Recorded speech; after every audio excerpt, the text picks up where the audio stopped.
Centre of मास। अभी तक हमने न्यूटन लॉज ऑफ मोशन में एफबीडी बनाई, फोर्स फ्री बॉडी डायग्राम बनाया, उसका मोशन को एनालिसिस किया, फोर्सेस कैसे लग रही है जो भी देखा, उसमें ऑब्जेक्ट को ना पॉइंट मास जैसा ट्रीट किया था। कैसे किया था?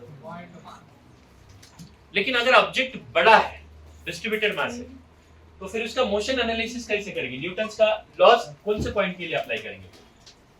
अभी तक हमने एफबीडी बनाई थी ना, जैसे स्ट्रिंग को एक ब्लॉक लटका दिया, ब्लॉक के ऊपर इधर टेंशन लगा, नीचे एमजी लगा, है ना, तो ये वाला ब्लॉक नीचे जा रहा था।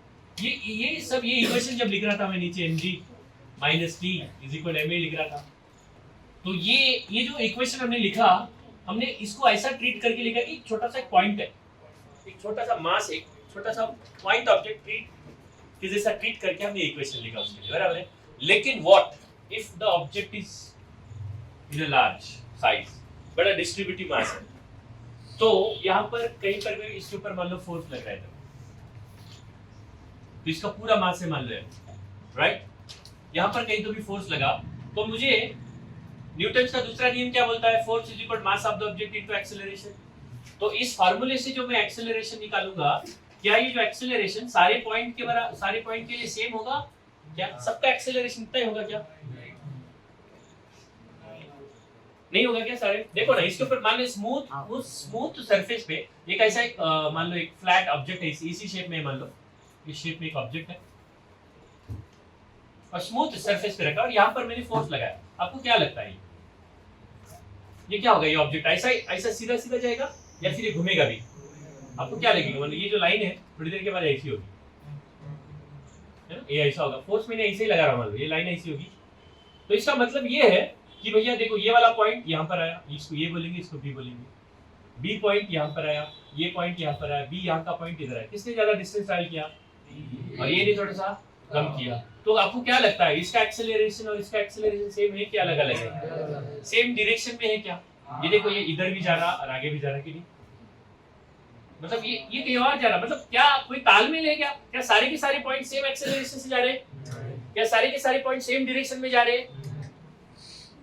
डिस्ट्रीब्यूटेड मास है। अभी तक तो जा रहे थे ना sir, Newton laws of motion में तो आप यही कर रहे थे, ऐसा कभी सवाल ही नहीं रेज किया। उसमें हमने क्या असम्पशन लिया था? ऑब्जेक्ट कैसा है? पॉइंट मास है, उसके ऊपर फोर्सेस कहां से एग्जैक्टली उसी पॉइंट पे लग रहे हैं, और ये जो एक्सेलरेशन निकाल रहे थे उसी पॉइंट का निकाल रहे थे। लेकिन अब इधर क्या है? डिस्ट्रीब्यूटेड मास है। फोर्स मैंने यहाँ पर कहीं तो भी लगा, फोर्स इधर ही लगा के रखा, तो इसका मोशन कुछ ऐसा हो रहा है। देखो, ये वाला पॉइंट यहाँ पर आया, ये वाला पॉइंट इधर गया, ये वाला पॉइंट इधर गया, अलग अलग पॉइंट अलग अलग तरीके से मूव कर रहे हैं, अलग अलग अमाउंट से मूव कर रहे हैं, अलग अलग डायरेक्शन में मूव कर रहे हैं। क्या सारे के सारे पॉइंट का एक्सेलरेशन सेम है ग्राउंड के रिस्पेक्ट में? तो फिर ये जो फार्मूला आपने लगाया, force is equal mass into acceleration, ये क्या सारे के सारे पॉइंट के लिए ये एक्सेलरेशन किसका होगा? सारे पॉइंट का होगा कि ये? क्यों नहीं है? चलो अलग अलग जा रहे हैं, फिर ये वाला फार्मूला लगेगा तो कौन से पॉइंट के लिए लगाना चाहिए? एक ही ऐसा पॉइंट है सर इस बॉडी में जो इस फार्मूले के हिसाब से एक्सेलरेट होगा, बाकी के पॉइंट अलग तरीके से एक्सेलरेट होंगे। एक ही ऐसा पॉइंट होगा इसमें, एटलीस्ट एक तो भी ऐसा पॉइंट होगा, लेट मी करेक्ट, हाँ, एटलीस्ट एक पॉइंट तो भी ऐसा होगा इस बॉडी के अंदर जो इस फार्मूले के हिसाब से एक्सेलरेट होगा। और उसका एक्सेलरेशन कितना होगा sir? Total applied force on the system by total mass of the system, इस फार्मूले के हिसाब से। और इसी अप्लाइड फोर्स के डायरेक्शन में एक ही ऐसा पॉइंट होगा जो एक्सेलरेट होगा, जिसका एक्सेलरेशन न्यूटन के दूसरे नियम के हिसाब से हम कैलकुलेट कर पा रहे होंगे। कैसे? टोटल फोर्स अपॉन ये जो पॉइंट इस फार्मूले को ओबे करते हुए एक्सेलरेट हो रहा है, सारे के सारे पॉइंट इसी फार्मूले को ओबे करते हुए एक्सेलरेट हो रहे क्या, या इसी एक्सेलरेशन से एक्सेलरेट हो रहे क्या?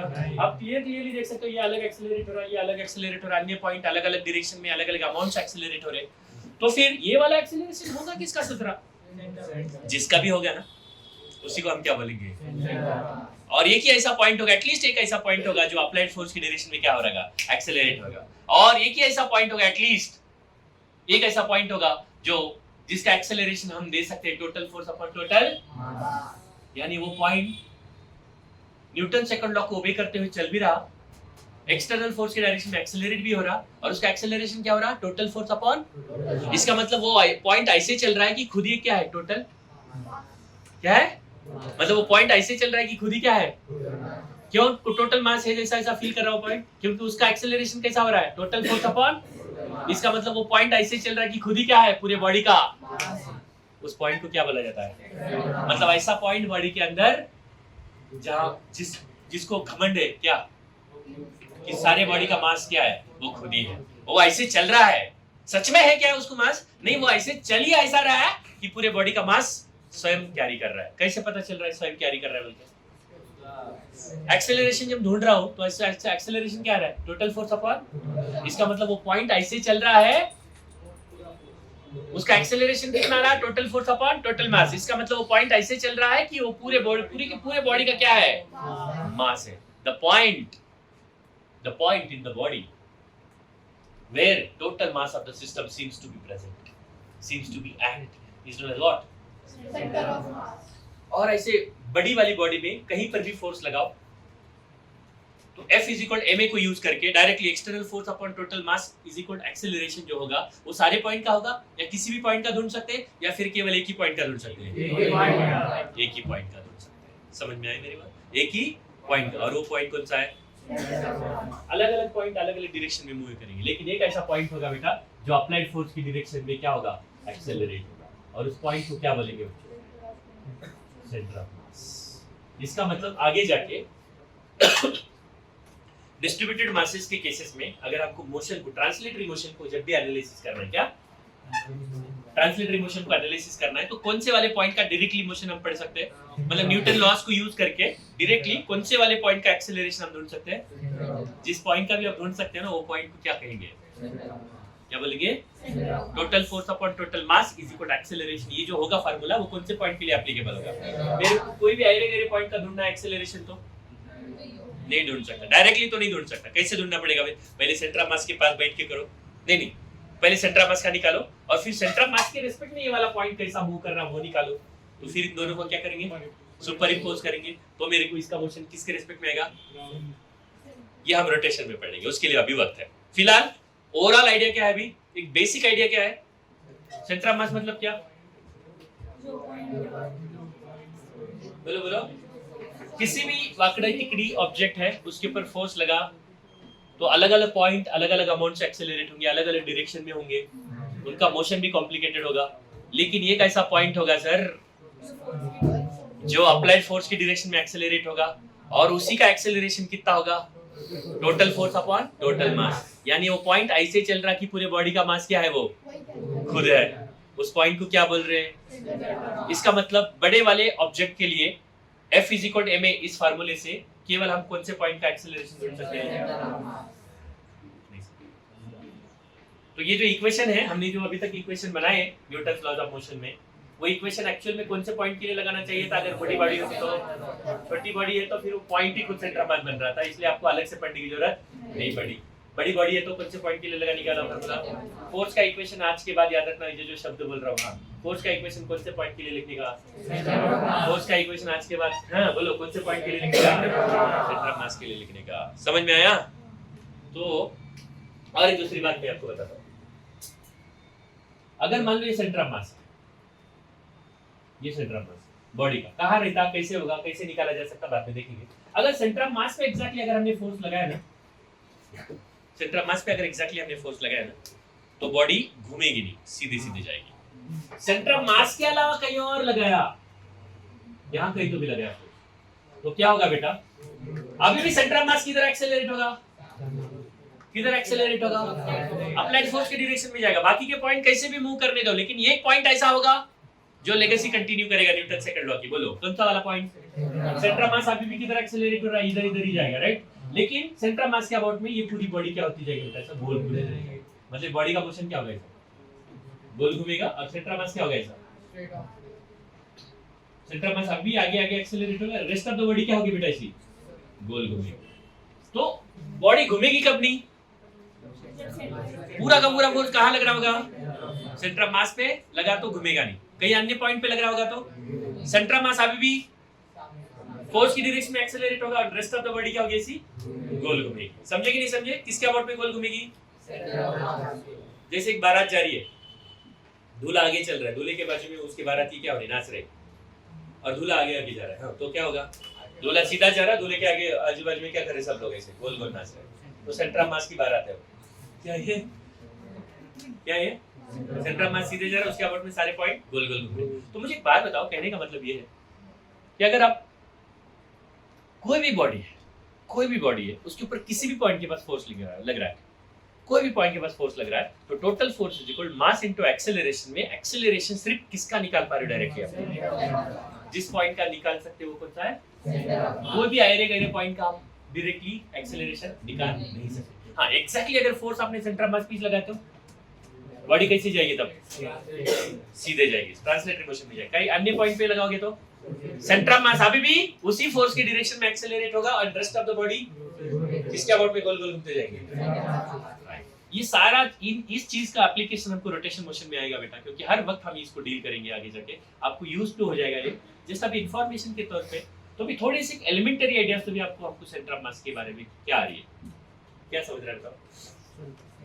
मतलब न्यूटन के नियमों को कौन पालन करेगा ऐसे बड़े वाले बड़े में, बाकी के points external forces equal ma के हिसाब, ma तो हम डायरेक्टली नहीं लगा सकते किसी अन्य पॉइंट्स के लिए। कौन से पॉइंट के लिए लगाएंगे, मतलब फोर्स का इक्वेशन कौन से पॉइंट के लिए लगाना चाहिए सर? अभी तक किसके लिए लगाया था, सेंटर ऑफ मास के लिए ही लगाया था, लेकिन वो बॉडी को इतना छोटा अज्यूम किया कि उस बॉडी और सेंटर ऑफ मास है ना, इसलिए अलग से सेंटर ऑफ मास पढ़ने की जरूरत नहीं पड़ी। कुछ समझ में आया? अब मुझे बताओ इस सब्जेक्ट को मैंने छोड़ा,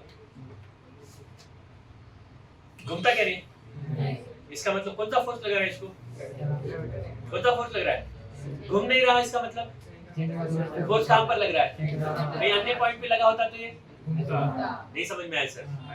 सेंटर ऑफ मास पे फोर्स लगा है, क्या हो रहा है, कोई अन्य पॉइंट पे लगा तो सेंटर ऑफ मास अभी भी किधर जाना चाहिए। अच्छा न्यूटन सेकंड लॉ के हिसाब से या न्यूटन का पहला नियम कौन फॉलो करेगा, अगर एक्सटर्नल फोर्स नहीं लगाया तो किसका पोजीशन में बदलाव नहीं आना चाहिए अगर रेस्ट में है तो, किसके वेलोसिटी में बदलाव नहीं आना चाहिए अगर पहले से मोशन में तो, है ना, नहीं समझे? डिस्ट्रीब्यूटेड मास है, एक्सटर्नल फोर्स नहीं लगाया तो कौन से पॉइंट का लीनियर मोमेंटम में बदलाव नहीं आना चाहिए, अन्य पॉइंट्स का मोमेंटम, डिफरेंट पार्ट्स का मोमेंटम चेंज हो सकता है इंटरनल फोर्सेस के कारण, लेकिन कौन सा एक ऐसा पॉइंट होगा जो फोर्स नहीं लगा तो मोमेंटम भी चेंज नहीं होगा, कौन सा वाला पॉइंट, ऐसा कौन सा पॉइंट होगा फोर्स नहीं लगा तो एक्सेलरेट नहीं होगा, इंटरनल फोर्सेस की वजह से बाकी के पार्ट्स एक्सेलरेट हो सकते हैं, लेकिन ऐसा कौन सा पॉइंट है जो एक्सेलरेट नहीं होगा फोर्स नहीं लगाया तो कुल मिला के पहला नियम दूसरा नियम ये जो भी है हम कौन से पॉइंट के लिए लगाएंगे, बड़े वाले मासेस के लिए, अन्य पॉइंट के लिए डायरेक्टली नहीं लगा सकते। तो बता दो आएगा बेटा समझ में, अभी हम थोड़ा सा जस्ट एलिमेंटरी आइडियाज ही बता रहा मैं, सो हम इसके बारे में और डिटेल में चर्चा करने वाले हैं। तो कुल मिला के अभी मेरे को कितना ज्ञान हुआ सेंटर ऑफ मास को लेकर, मैं इस बॉडी को यहाँ से छोड़ रहा, घूम रहा क्या ये, नहीं घूम रहा, नहीं घूम रहा क्या, नहीं घूम रहा ना, इसका मतलब फोर्स कहाँ पे लग रहा होगा, कहाँ पे लग रहा होगा, इस पे सेंटर ऑफ मास पे नहीं, कहीं अन्य पॉइंट पे लगा होता तो, है ना, नहीं समझे? मान लो इसको ऐसा पकड़ के छोड़ दिया तो घूम रहा है, एक फोर्स इधर लग रहा है एक फोर्स इधर लग रहा है, इन दोनों का रिजल्टेंट कहीं और हो जाता है, रिजल्टेंट कहीं और हो रहा है, इसलिए क्या हो रहा है ये, कब रोटेट होती बॉडी पे नहीं लगा तो रोटेट होगी, एग्जैक्टली सेंटर ऑफ मास पे लगा तो सिर्फ ट्रांसलेट रहेगी, घूमेगी, कल्ला का नहीं कल्ला सर, मतलब जो सेंटर ऑफ मास पे ऐसे ही एकदम स्ट्रेट इसमें जा रहे हैं ना, तो जो हम mg कंसीडर, जैसे आपने पेन ड्रॉप किया है तो सेंटर ऑफ मास पे हमने फोर्स लगाया तो ये जा रहा है ना, तो उसकी वजह से फिर वो जो mg है वो मास और सेंटर ऑफ मास के ही के पूरा इसका है। हाँ देखो एक बात अभी भी बता रहा हूँ, इसके ऊपर फोर्स लगा, मैंने ये नहीं छोड़ो, ग्रेविटी नहीं, कोई भी ऑब्जेक्ट है इसके ऊपर F फोर्स लगा और ऑब्जेक्ट का मास है F, तो acceleration Newton second law of motion के हिसाब से अगर निकाला मैंने A is equal total force upon total मास, ये किस पॉइंट का होगा, जरूरी नहीं हर पॉइंट का यही होगा, लेकिन एक पॉइंट का जरूर होगा, वो कौन सा, जिस पॉइंट का ये फार्मूले के हिसाब से एक्सेलरेशन अंडर वो पॉइंट कौन सा होगा, सेंटर ऑफ मास, उसका एक्सेलरेशन क्या जरा गौर से ऑब्जर्व कीजिएगा, टोटल फोर्स अपॉन, इसका मतलब वो पॉइंट ऐसे चल रहा है कि वो खुद ही क्या है, पूरे सिस्टम का मास है ना, पूरे सिस्टम का मास है, तो पूरी इस पे लग रहा है ना, पूरे बॉडी पे भी लग रहा हो तो पूरे पॉइंट पूरे मास को कहाँ ऐसा अज्यूम कर सकता है, तो क्यों अज्यूम कर पा रहा है, क्योंकि वो एक ऐसा पॉइंट है वो ऐसे एक्सेलरेट हो रहा है कि टोटल फोर्स अपॉन टोटल मास, यानी उस पॉइंट का एक्सेलरेट मास क्या हुआ, पूरा मास कहाँ है ऐसा अज्यूम कर सकता है तू? अच्छा ये वाला कंसेप्ट सिर्फ मोशन को एनालिसिस करते टाइम, ठीक है ना? आप हमेशा बोलो कम ऑन. जब हम फोर्स लगाते दुसरे सेंटर ऑफ मराठीत मी सांगितले ते चालतं. दुसरीकडे फोर्स लागतो तर सगळ्याच वेगवेगळं ऍक्सेलरेशन राहतं. हो म्हणजे सेंटरला कधी आपण फोर्स लावला सगळ्याच सारखंच असतं. हां. म्हणजे तो फिरणार नाही, रोटेट नहीं होणार ना, हम तो सरळ जाएगा. तो सर्वे साथ में जाएंगे. मान लो मैयत में जा रहे सब लोग, हाँ, सब लोग साथ में जा रहे, नाचते हुए जा रहे तब सबका सेम रहता है. दूल्हे की नजर से देखेंगे तो गोल गोल घूम रहे बन रहे ना, और दूल्हे के साथ आगे भी जा रहे. तो ग्राउंड के रिस्पेक्ट में देखें तो कितने मोशन एक आ रहे हैं, ये भी है और ये भी है. सेंटर ऑफ मास और सेंटर अलग चीज है बच्चों. Centre of mass is a what, different thing, and centre is a geometrical thing. Okay, वो दोनों एक हो सकते कि नहीं हो सकते, डिपेंड करेगा. कम ऑन देखेंगे उसके बारे में. हैं सेंटर ऑफ मास वेरिएबल रह सकता है. वेरिएबल मतलब चेंज हो सकता है कोई पॉइंट. एक पॉइंट से दूसरे पॉइंट, मास डिस्ट्रीब्यूशन बदल रहा है तो सेंटर ऑफ मास बदलेगा. अब मान लो ये क्लास है ना, इस क्लास का सेंटर ऑफ मास मान लो यहाँ पर बीच में है. सुनो ना, और देखो यहाँ पर बीच में, राइट. माता किरण इधर देखो, यहाँ के सारे बच्चे इस कोपचे में आए और सारी लड़कियां उस कोपचे में गई, तो हो सकता है उसका पोजीशन, या वो लड़कियां सब इधर आए, लड़के सब इधर आए, मास किधर होगा, सेंटर ऑफ मास नहीं, उसकी पोजीशन बदल सकती है. मास डिस्ट्रीब्यूशन अगर बदल रहा है तो सेंटर ऑफ मास क्या होगा, बदल सकता है. और बोलो एनीवन. सर मतलब एक ही पॉइंट होता है ना सेंटर ऑफ. यस, एक सिस्टम के लिए एक होगा, राइट. राजू कुछ बोझा नहीं हम. हाँ बोल. किसी चीज को छोड़ दिया था, उस पे सिर्फ ग्रेविटी लग रही, तो ग्रेविटी डायरेक्ट सेंटर ऑफ मास पे एक्ट. यस, वैसे ग्रेविटी डायरेक्टली जिस पॉइंट पे लगती है ना उसको सेंटर ऑफ ग्रेविटी बोलते हैं. उसके बारे में थोड़ी देर के बाद चर्चा करेंगे. अब फिलहाल तो भी हम हमारे लिए सेंटर ऑफ मास और सेंटर ऑफ ग्रेविटी एक ही है, ऐसा मान लो, छोटे ऑब्जेक्ट्स के लिए. बोलो सेंटर ऑफ ग्रेविटी कैसे थोड़ी सी अलग होती है वो बाद में बताऊंगा मैं. हाँ बोलो और कुछ. फिलहाल के लिए तो सेंटर ऑफ मास और centre of gravity same to same है, राइट. इसलिए इसको छोड़ दो तो घूम नहीं रहा. क्यों? ग्रेविटेशनल फोर्स किस पॉइंट पे लग रहा, डायरेक्टली. कहीं अन्य पॉइंट पे लगा होता तो. और बताओ. Sir yes. सर हाँ बोल. मतलब पूरा मास एक ही सेंटर पे डिपेंड होगा तो मतलब डिपेंड रहता है ऐसा नहीं, लगता है. वो पॉइंट ऐसा चलता है कि उसका एक्सेलरेशन कितना रहा, F/m. मतलब पॉइंट ऐसा चल रहा है कि उसका मास क्या है, उस पॉइंट के मास रहता, ऐसा गलत है. वो पॉइंट ऐसा एक्सेलरेट कर रहा कि उसका एक्सेलरेशन क्या है, टोटल फोर्स अपॉन. नहीं समझिएगा रे. और बोलो कम ऑन एनीवन. जरूरी नहीं ना, मतलब कि हाँ. एक है तो उसके सारे पॉइंट्स एक ही एक्सेलरेशन. नहीं होंगे ना, नहीं होंगे ना. लेकिन वो तो एक ही ऑब्जेक्ट है. एक ही ऑब्जेक्ट हुआ तो भी सारे पॉइंट. अरे सुनो सुनो, ये वाला सेंटर ऑफ मास का नोशन आया है इसलिए, इसका विचार आया है इसलिए ना. सेम एक फोर्स लगा एक बॉडी के ऊपर, उसके बाद सारे के सारे पॉइंट एक जैसे एक्सेलरेट हो रहे क्या, नहीं हो रहे, अलग अलग पॉइंट अलग अलग हो रहे. फिर F = a में ये वाला फार्मूला ससुर लगाएंगे किसके लिए. F = a में इसमें a = f/m किसका होगा, अलग अलग पॉइंट तो अलग अलग एक्सेलरेशन से मूव कर रहे, अलग अलग डायरेक्शन में मूव कर रहे. फिर कौन से पॉइंट के लिए लगा, वो कंफ्यूजन है लोगों को. तो लोगों को एक तो भी ऐसा पॉइंट होगा भैया जो इस फार्मूले से चल रहा होगा, और उसी पॉइंट को क्या बोला, नहीं समझ में आया नजर कुछ भी. और बोलो एनीवन. बोल. अरे सब जगह पे रहता है, जहां मास वहां सेंटर ऑफ मास. अरे लिक्विड और गैस छोड़, एटम में इलेक्ट्रॉन न्यूक्लियस या बट में घूमते ना, न्यूक्लियस और इलेक्ट्रॉन का भी सेंटर ऑफ मास रहता. डिस्प्लेसमेंट वगैरह पे अपन सेंटर ऑफ मास के लिए लेते हैं. हाँ, बड़े वाले के लिए क्या करेंगे, अभी चीजें थोड़ी सी बदल जाती है बेटा. अभी जो मोशन हमने पढ़ा ना, अब सेंटर ऑफ मास के फ्रेम में जाके अलग से होगा, ग्राउंड के रेस्पेक्ट में अलग होगा, ये सारी चीजें अलग अलग हो जाएंगी अभी.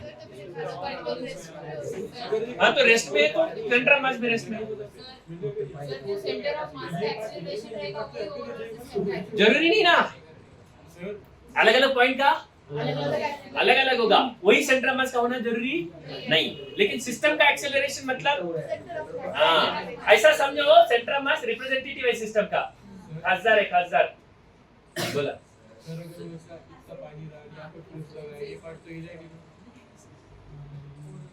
अगर इतना पानी है और मैंने यहाँ पैसा उड़ा दिया, हाँ. सेंटर ऑफ मास का क्या होगा, वो तो फोर्स के डायरेक्शन में नहीं होगा ना. सेंटर ऑफ मास कहाँ पे है पानी, आता तो इसको सिस्टम में, सिस्टम का हिस्सा मान रहा क्या, या जितना पानी उड़ रहा है उसको ही सिस्टम मान रहा, पूरा पानी को ही सिस्टम मान रहा है ना. तो उनका सेंटर ऑफ मास चल रहा है, उसी एक्सेलरेशन से चलेगा F = a में से.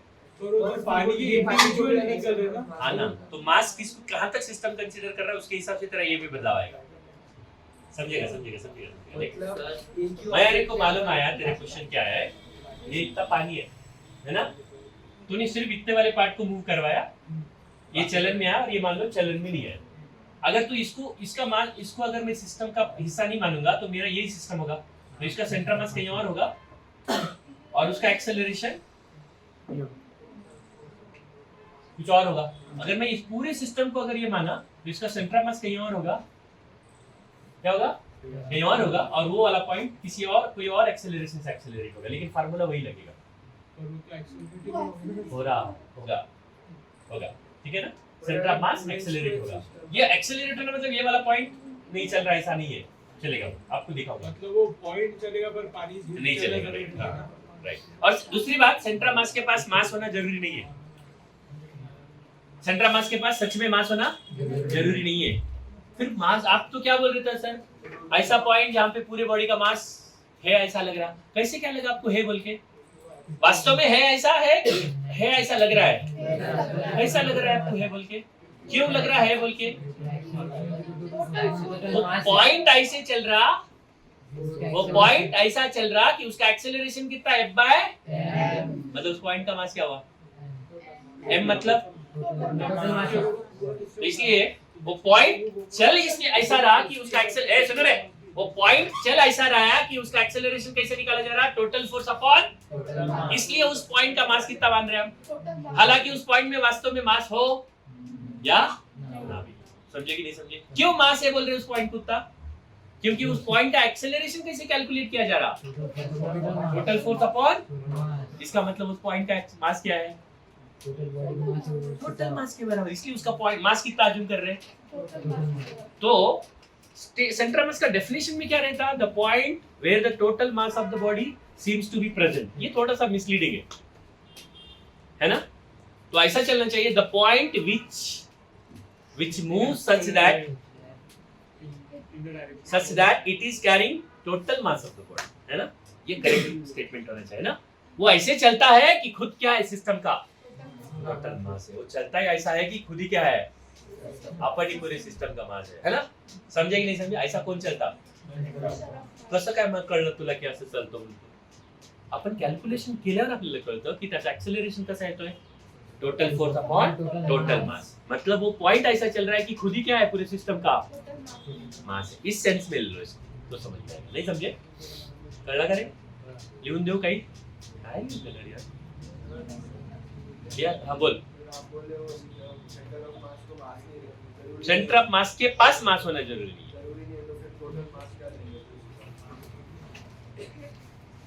क्या बोल रहा था मैं अभी तक,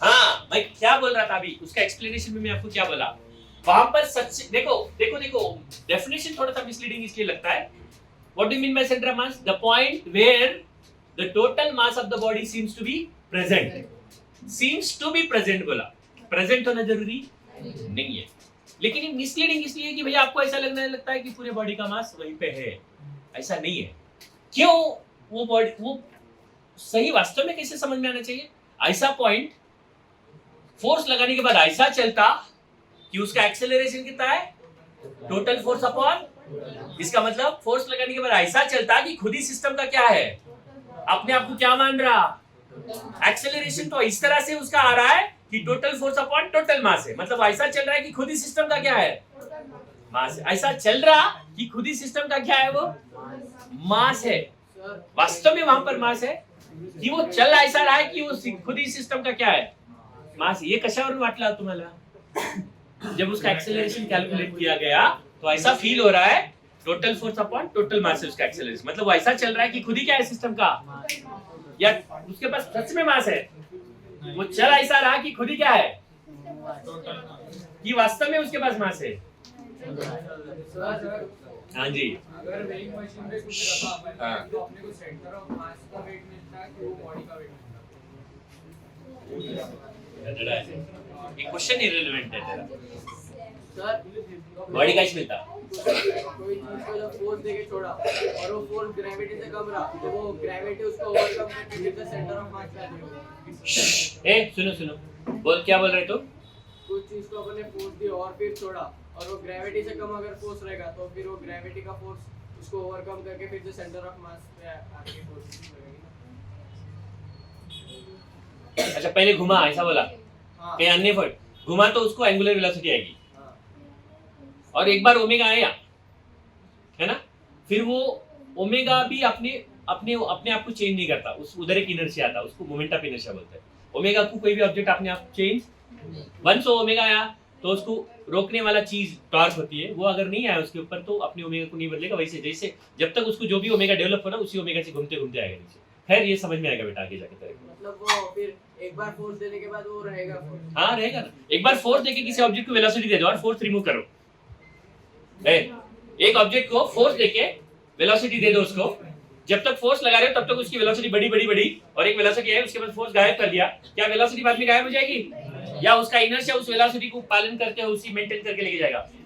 उसका इनर्शिया उसके वेलोसिटी को बदलने देगा क्या? जो चीज वेलोसिटी को बदलने नहीं देती वही क्या है? बदलने के लिए क्या लगता? फोर्स गायब कर दिया तो वेलोसिटी भी गायब होनी चाहिए। क्या बचपन जैसी बातें कर रहे हो? उसका इनर्शिया डोमिनेंटली एक्ट करता है तब और वेलोसिटी को बदलने। यस काय चालू है और बता। सर सेंटर ऑफ मास हमारा मास डिस्ट्रीब्यूशन पर डिपेंड करता है। हाँ, तो अगर हमने अगर मैं बोर्ड की तरफ आया तो सेंटर ऑफ मास मेरी तरफ आया, मैं उधर गया तो उधर जाएगा। जान दे जो था ये सब जाने का बोल। हाँ वो बॉडी का मास अगर हमने कम ज्यादा किया पर डिस्ट्रीब्यूशन उसका इक्वल। अरे माता ऑब्वियसली समझने वाली बात है ना, सेंटर ऑफ मास हो भी सकता है नहीं भी हो सकता है चेंज। और बता। बॉडी का शेप चेंज हो गया तो centre of mass change. Yes हो सकता है, वेट से में शेप चेंज हुआ है। हो सकता है चेंज। अभी सेम सुनो सुनो सुनो, एक प्लेट है स्क्वायर प्लेट, उसका सेंटर ऑफ मास कहां पर होगा? कहीं तो भी होगा मान लो। उसका मैंने उसको मेल्ट करवा के सेमी सर्कल बनाई या सेमी सर्कुलर डिस्क बनाई, उसका सेंटर ऑफ मास वही रहेगा कि बदल जाएगा? मास डिस्ट्रीब्यूशन पे डिपेंड करता है, मास भले ही सेम नहीं हो। शेप अगर सेम ही रहेगा तो वही उसमें डेंसिटी पे भी डिस्ट्रीब्यूशन कैसा है, मास बहुत सारी चीजों पे डिपेंड करता है, सेंटर ऑफ मास हमेशा सेंटर में ही रहता है। जरूरी नहीं है। और बताओ। सेंटर ऑफ मास को मास नहीं रहता, सेंटर ऑफ मास को मास नहीं रहता ऐसा नहीं बोला मैंने, सेंटर ऑफ मास को मास नहीं रहता ऐसा नहीं बोला। और सबसे पहले बात तो यही है कि सेंटर ऑफ मास के पास मास रहता है ऐसा, सेंटर ऑफ मास के पास मास होना चाहिए जरूरी नहीं बोला मैंने। सेंटर ऑफ मास, आप बात को समझ ले रहे हो? सेंटर ऑफ मास फोर्स लगाने के बाद, यश पवार अब इसके बाद मैं तेरा नाम नहीं लूंगा, नॉर्मल रिएक्शन लगा दूंगा पीछे से। तेरे को क्या बातें करनी पड़ रही? बोल बच्चे क्या बोल रहा? सुनो क्या बोल रहा तेरे मैं? सेंटर ऑफ मास के पास मास होना जरूरी नहीं है, या सेंटर ऑफ मास कोई मास होता है क्या, ये नहीं बोल रहा मैं। क्यों बोला जा रहा है बेटा भैया वो मास का रिप्रेजेंटेटिव है? क्योंकि फोर्स लगाने के बाद एक ऐसा पॉइंट है वो ऐसे एक्सेलरेट हो रहा है कि टोटल फोर्स अपॉन, इस फार्मूले के हिसाब से एक्सेलरेट होने वाला एटलीस्ट एक पॉइंट होगा। इसका मतलब वो पॉइंट ऐसा एक्सेलरेट हो रहा कि उसका एक्सेलरेशन क्या है? टोटल फोर्स अपॉन टोटल मास। यानी वो पॉइंट ऐसा चल रहा कि खुद ही क्या है एक, इसका मतलब सच में उसको उतना मास है क्या वो पॉइंट को? नहीं है। आप इस सेंस में मत लो, इस सेंस में लो। फिर वो कैसे सही हुआ आपने जो पहले बोला था कि सेंटर ऑफ मास के डायरेक्शन में फोर्स लगा तो ट्रांसलेट नहीं होगा, पर अगर सेंटर ऑफ मास पे मास ही नहीं है तो फिर कैसे मोशन आएगा? मैंने ऐसा मासलेस स्ट्रिंग्स लगाया वहां पर उस पॉइंट के पास, मान लिया ये सर्कुलर रिंग है, इसका सेंटर ऑफ मास यहाँ रहता बेटा, आगे पता चलेगा। यहाँ पर फोर्स तो नहीं लगा सकता है ना, ये बोल रहा क्या? इधर मासलेस ऐसे स्ट्रिप लगाए दो तीन और इसके ऊपर फोर्स लगाया। पर फिर वो तो स्ट्रिंग लगा दिया ना, तो स्ट्रिप मासलेस है मान लो, चल तब क्या ये वाला पॉइंट कैसे जाएगा अप्लाइड? इसका किसका एक्सेलरेशन होगा? F by M। या इधर भी नहीं लगा रहे, ये वाला है। सुनो इसको सेंटर ऑफ मास क्यों बोले? सुनो ये जान लो, सेमी सर्कल है, इसका सेंटर ऑफ मास यहाँ पे तो भी रहता है। ओके बाद में निकाल बताऊंगा कैसे निकालते हैं। मान लो मैंने इसके ऊपर फोर्स यहाँ पर लगाया F और इसका मास है, बोलो मोशन कैसा होगा इसका? सर इसका एक्सेलरेशन कैसा होना चाहिए? Acceleration equal total applied force upon total मास। ये वाला फार्मूला कौन से पॉइंट के लिए लागू होगा? जिस पॉइंट के लिए भी लागू होगा वो वाला पॉइंट, अलग अलग पॉइंट। इसके बाद थोड़ी देर के बाद क्या होगा? ऐसा लगाओगे तो ऐसा होगा बेटा, थोड़ी देर में ऐसा होगा। लेकिन एक बात बताओ, ये जो पॉइंट है ना यहाँ पर आएगा सीधा, अप्लाइड फोर्स की डायरेक्शन नहीं लग रहा है, घूमेगा। कौन सा वाला पॉइंट? ये वाला पॉइंट यहाँ पर रहेगा, थोड़ी देर के बाद ये लगे तो ऐसा भी घूम जाएगा, लेकिन ये वाला पॉइंट क्या होगा, उधर ही रहेगा। समझ रहे हैं कि नहीं समझ रहे? तो कौन सा पॉइंट इस नियम का पालन करते हुए एक्सेलरेट हो रहा और इस फोर्स की डायरेक्शन में एक्सेलरेट हो रहा।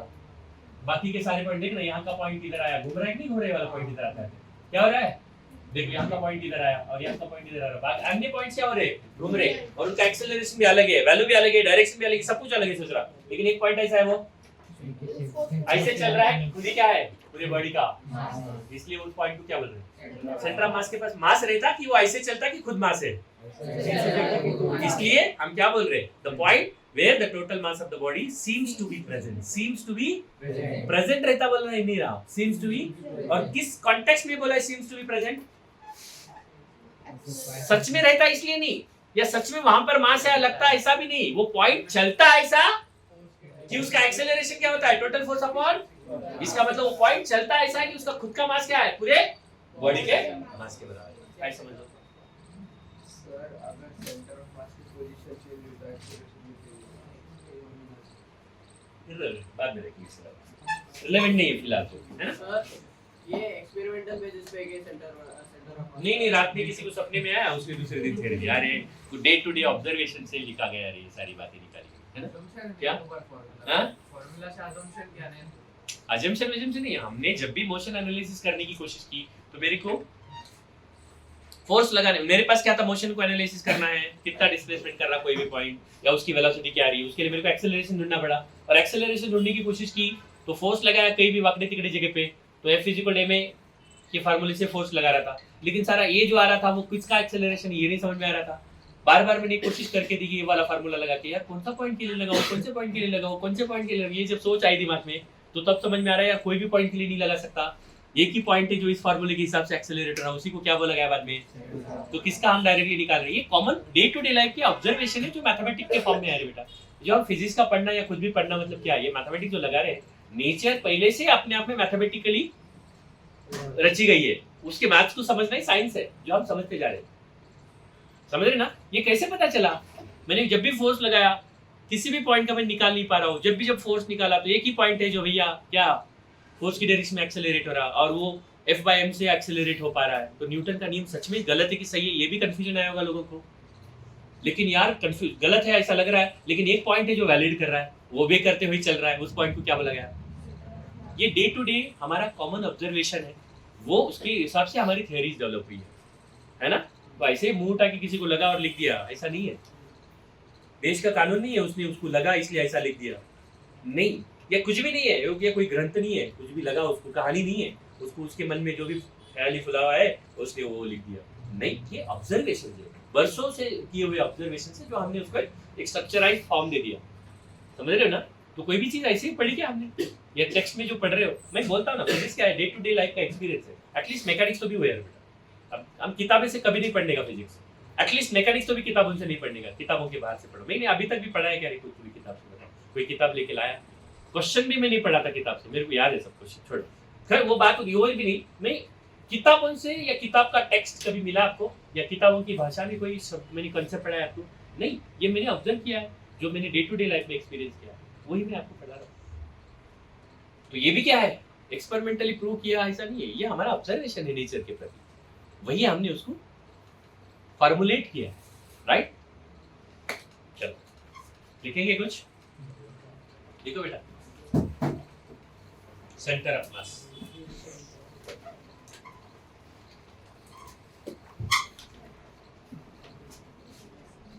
The point in a body,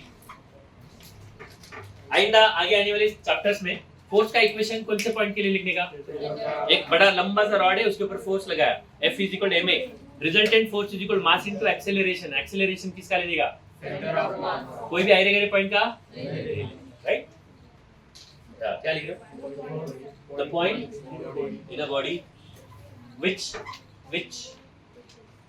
accelerates such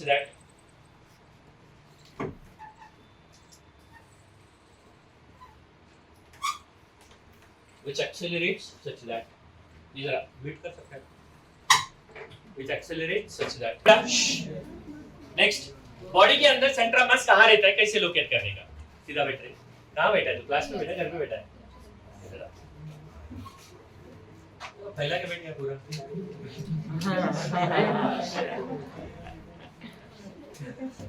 फिर से लगा। अच्छा चालू से क्या हो?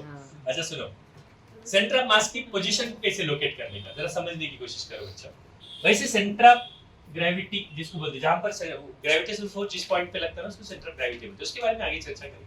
मान लो ऐसा है, एक लाइट रॉड है, इधर एक मास इसको लटका दिया, मान लो m1 मास है, दूसरा और एक मास है, इसका मास है मान लो m2।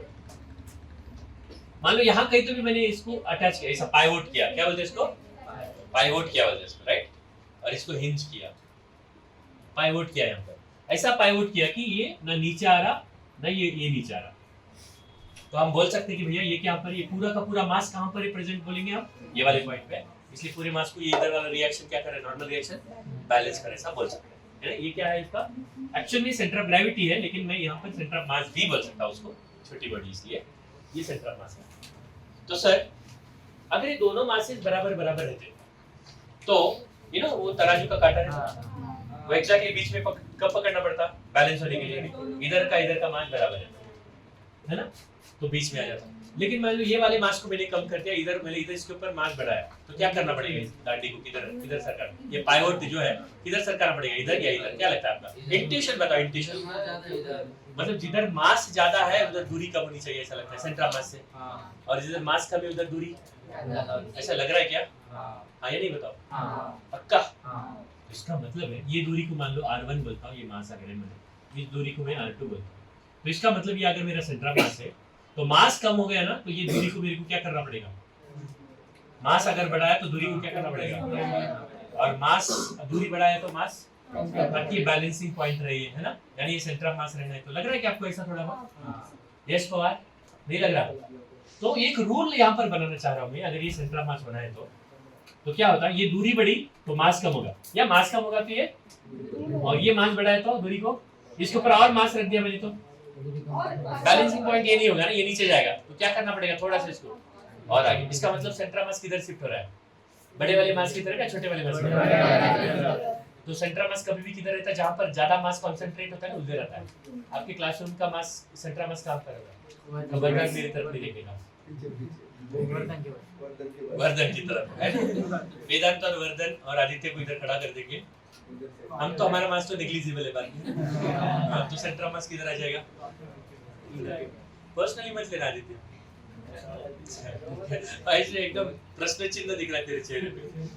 बाद में ऐसा लग रहा है कि मेरी गाड़ी को अड़ाया तो उधर, गाड़ी को अड़ाना मतलब ना, गाड़ी को रोका तो बोले मास्टर की गाड़ी जा रही है उधर, अरे रोको इस गाड़ी को, 4-5 गुंडे लेके आया तो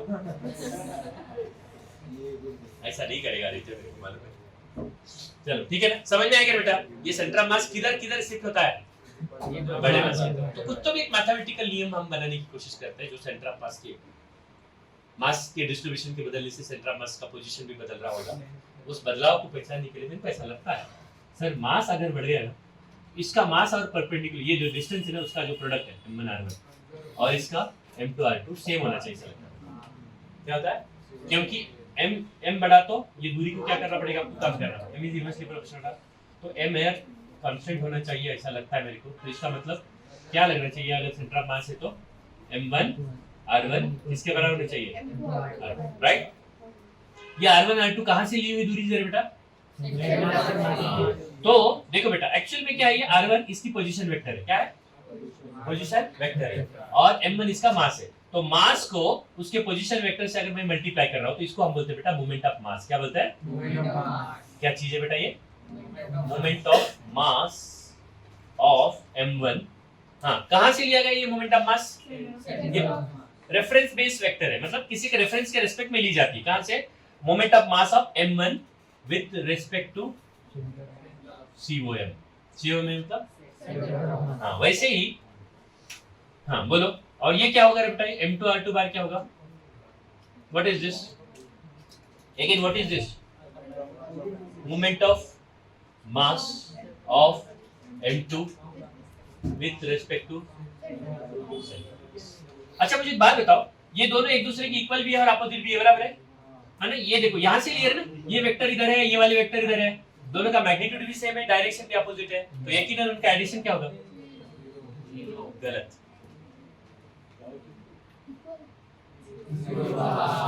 नल वेक्टर है ना, दो वेक्टर का एडिशन क्या होता है ना?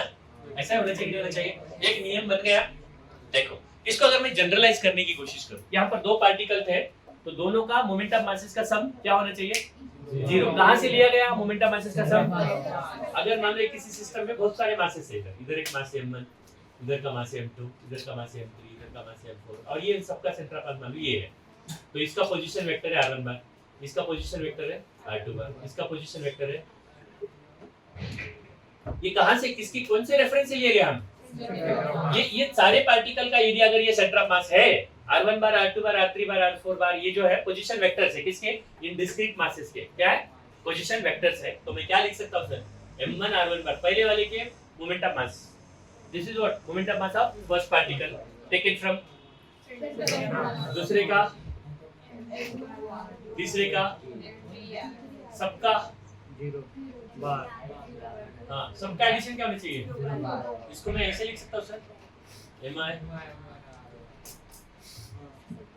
है ना? ये नियम होगा बेटा, ये कायदा है सेंटर ऑफ मास। क्या? Sum of vector sum of moment of masses of all the particles taken from is always 0। ये वाला कायदा याद रहेगा। लिख लो बेटा।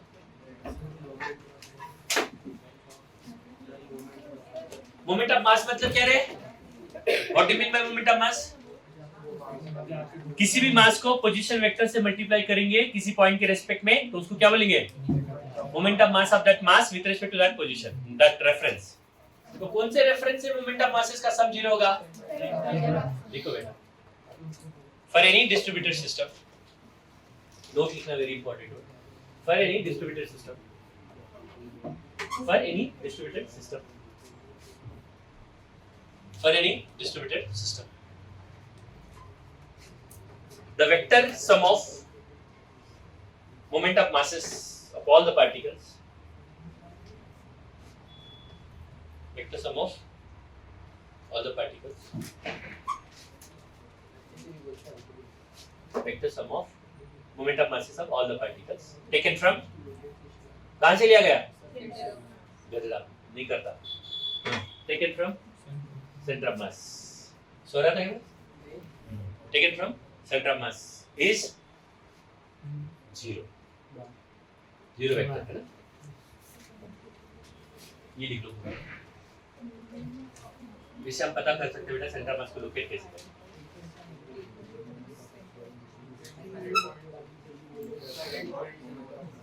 ये वाला एक बॉडी में तो फिर इनफाइनाइट पॉइंट है, इनफाइनाइट है, फाइनाइट कैसे निकालो? बताइए आप। इसमें r1 r2 r3 क्या है? Positions of in discrete particles m1 m2 m3 कहां से पोजीशंस है? तो उसके लिए पहले से सेंटर ऑफ मास पहले पता होना चाहिए है ना? इसमें है पार्टिकल्स, इंडिविजुअल डिफरेंट पार्टिकल्स है ना? जैसे आप लोग क्लासरूम में एक छोटे-छोटे पार्टिकल्स हो, सबका मास m1 m2 m3 m4 है। अगर सेंटर ऑफ मास जहां पर भी होगा वहां से r1 बार, इसका r2 बार, m3 r3 बार, सबका वेक्टर एडिशन ले लेंगे चारों दिशाओं में, तो क्या आएगा? वो कैसा होगा? एक ही डायरेक्शन में कि चारों डायरेक्शन में फैला हुआ है? इधर भी है, इधर भी है, इधर भी है, इधर भी है। हाँ, चारों डायरेक्शन में सम करेंगे तो क्या होगा? उसका 0 आना चाहिए, तो ही वो क्या बनेगा? सेंटर ऑफ मास कहलाएगा मैथमेटिकली। कुछ समझ में आया कि नहीं समझा? छोटे-छोटे कैलकुलेशन करके बताता हूं। दो पार्टिकल का सेंटर ऑफ मास कैसे ढूंढा जा सकता है इस नियम के तहत। बाद में एक कॉमन फार्मूला भी डिराइव करके दूंगा मैं आपको, सेंटर ऑफ मास निकाला कैसे जा सकता है। देखो बच्चों, इधर एक मास है m1 और इधर एक मास है m2। सुन रहे बच्चों? इन दो मासेस के बीच में दूरी है मान लो d। तो इसके कोऑर्डिनेट्स क्या होंगे बेटा? x एक्सिस पे रखा मान लो दोनों मासेस, इसके कोऑर्डिनेट क्या होंगे? 0, 0। पोजीशन निकाल रहे हैं मतलब जनरली स्पेस में एक प्लेन में उसके कोऑर्डिनेट्स ही बता पाएंगे ना। b3, 4 कोऑर्डिनेट, इसका मतलब इधर 3 है इधर 4 है, तो एड्रेस कैसे बताएंगे? कोऑर्डिनेट्स के टर्म में। तो सेंटर ऑफ मास का पोजीशन निकालना मतलब उसके कोऑर्डिनेट्स निकालना पड़ेंगे 0, 0 और इसके कोऑर्डिनेट्स क्या होंगे रे? d, 0। इसका सेंटर ऑफ मास का कोऑर्डिनेट ढूंढना है। क्या ढूंढना है? XCM, 0 बोलेंगे। X मतलब पोजीशन, X कोऑर्डिनेट किसका? सेंटर ऑफ मास का। ये मेरे को ढूंढना है। कैसे ढूंढेंगे बच्चों? मेरे को अभी तक जो इंफॉर्मेशन मिला है उसके हिसाब से मैं क्या जान सकता हूँ। ये अगर सेंटर ऑफ मास है, मान लो ये दूरी मान लेता हूँ मैं R2 है, ये दूरी मेरी X2 है, नहीं R2 है मान लो, और ये क्या है? R1 है। तुरंत क्या नियम मेरे को मालूम है? ये अगर सेंटर ऑफ मास अगर होना है ये, हाँ, M2 R2 की वैल्यू क्या होगी? या फिर इसका वेक्टर सम, मतलब इसका मोमेंट ऑफ मास और इसका मोमेंट ऑफ मास का वेक्टर एडिशन, दो वेक्टर का एडिशन 0 तभी होगा जब दोनों का मैग्नीट्यूड इक्वल हो, डायरेक्शन। तो इसका और इसका मैग्नीट्यूड इक्वल, यानी क्या? M1 R1 की वैल्यू नहीं समझ में आया सर? तो मुझे यहाँ से सेंटर ऑफ मास कितने दूरी पे? यही है ना XCM। R1 ही डायरेक्टली क्या है? अरे यहाँ से सेंटर ऑफ मास कितने दूरी पे, उसको XCM बोला, और कितने दूरी पे यहाँ से? तो R1 ढूंढना है ना। R1 ही क्या है मेरा? है ना? देखो बेटा, एक बात और भी है सर, R1 प्लस R2 क्या है? D के बराबर है। और R1 की वैल्यू, मेरा R1 चाहिए ना, तो R2 को रिप्लेस कर लेता मैं। R2 की वैल्यू क्या होनी चाहिए? M1 R1 bye M2। इधर डाल देंगे बच्चों, इधर R1 को ऐसा रखते हैं, R2 की जगह पे M1 R1 bye M2 is equal to, बोलो इसमें से R1 कॉमन ले लेंगे तो क्या आएगा? M2 plus M1 by M2 is equal to what? D। तो R1 का मतलब M2 times D bye M1 plus M2। तो समझ में नहीं समझे क्या रे? उसी तरह से R2 क्या होगा फिर? ये देख M1 D bye,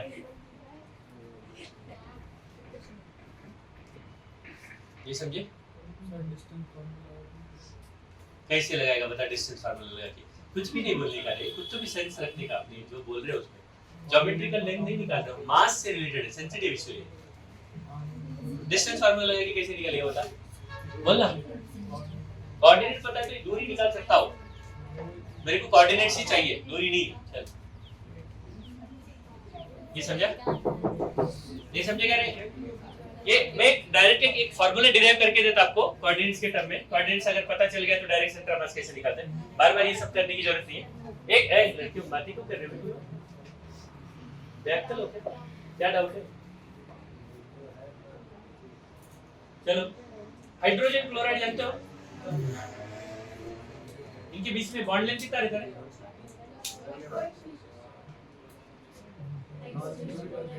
1.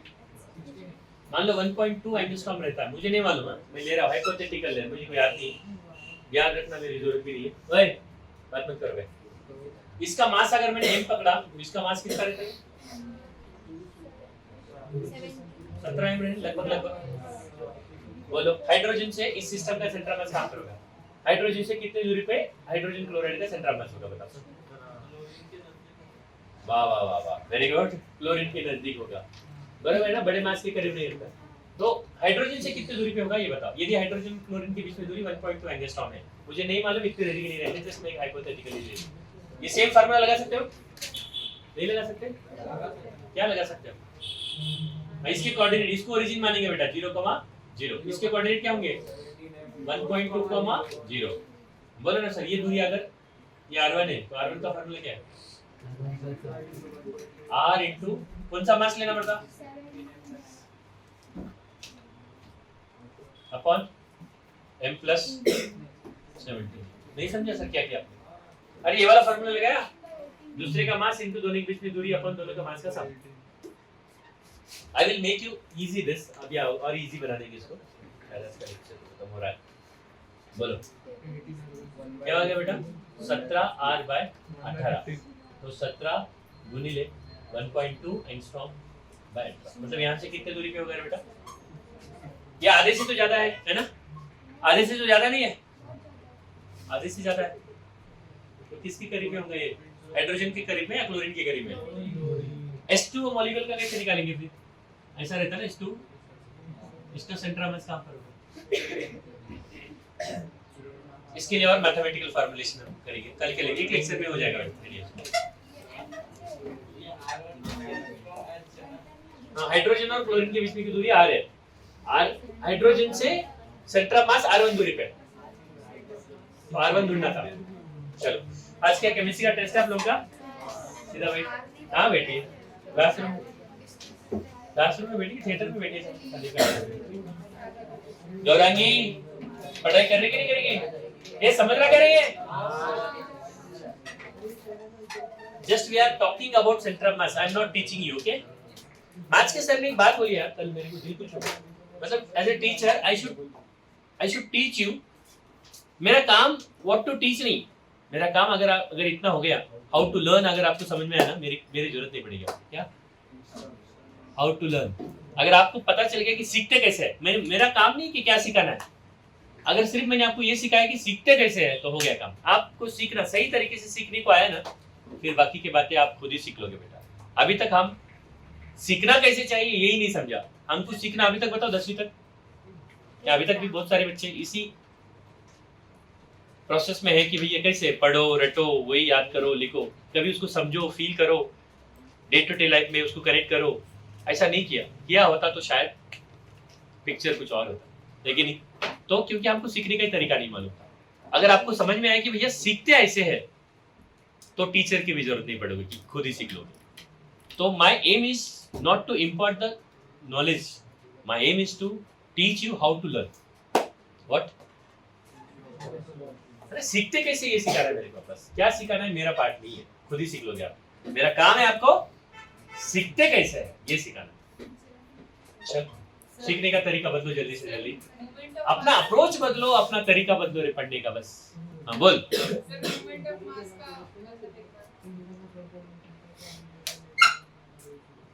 Moment of मास मतलब कोई भी रेफरेंस है, कोई भी एक मास है बेटा, उसका पोजीशन वेक्टर r बार है, इस रेफरेंस है, ओके। उस रेफरेंस से उसके पोजीशन वेक्टर को उसके मास से मल्टीप्लाई करेंगे तो उसको मोमेंट ऑफ मास बोलते हैं, ये वाले रेफरेंस के रिस्पेक्ट। और सेंटर ऑफ मास के रिस्पेक्ट में इस मोमेंट ऑफ मासेस का वेक्टर एडिशन सारे पार्टिकल का मिला के क्या होना चाहिए, ये हमेशा के लिए याद रहेगा, जिंदगी भर के लिए। उसी के सहारे से हम कल उसका कोऑर्डिनेट्स के टर्म में सेंटर ऑफ मास की पोजीशन कैसे निकालते करेंगे, ओके। एनीथिंग मोमेंट मतलब anything is multiplied by position is moment generally. अगर फोर्स को अगर मैं पोजीशन वेक्टर से मल्टीप्लाई करूं प्रॉपर डायरेक्शन में तो उसको मोमेंट ऑफ फोर्स बोलते हैं। क्या बोलते हैं? हाँ हमारा, हाँ बोलो एक बार टेस्ट के बारे में थोड़ा सा कंक्लूड कर लेते हैं। टेस्ट क्या है बच्चों? नेक्स्ट पीसीएम में टेस्ट में अपना क्या रहा है? ग्रैंड टेस्ट में सर्कुलर वर्क और एनर्जी और लीनियर मोमेंटम का कंजर्वेशन। यस यस यस और यस और जो टेस्ट है अपना पार्ट टेस्ट फिजिक्स का, उसमें क्या आने वाला है? वो कौन से दिन है? मंडे को है ना। हाँ उसमें वर्क पावर एनर्जी और सर्कुलर मोशन दोनों है। नहीं अभी बदल दिया मैंने इरादा मेरा। कल वैसे भी छुट्टी है तो क्या करने वाले हो? नहीं आई will make you run now, okay. बस हो गया, बहुत हो गया नाटक आपका, बहुत मैंने आपका सुन लिया। बोल हाँ बोल नरेंद्र।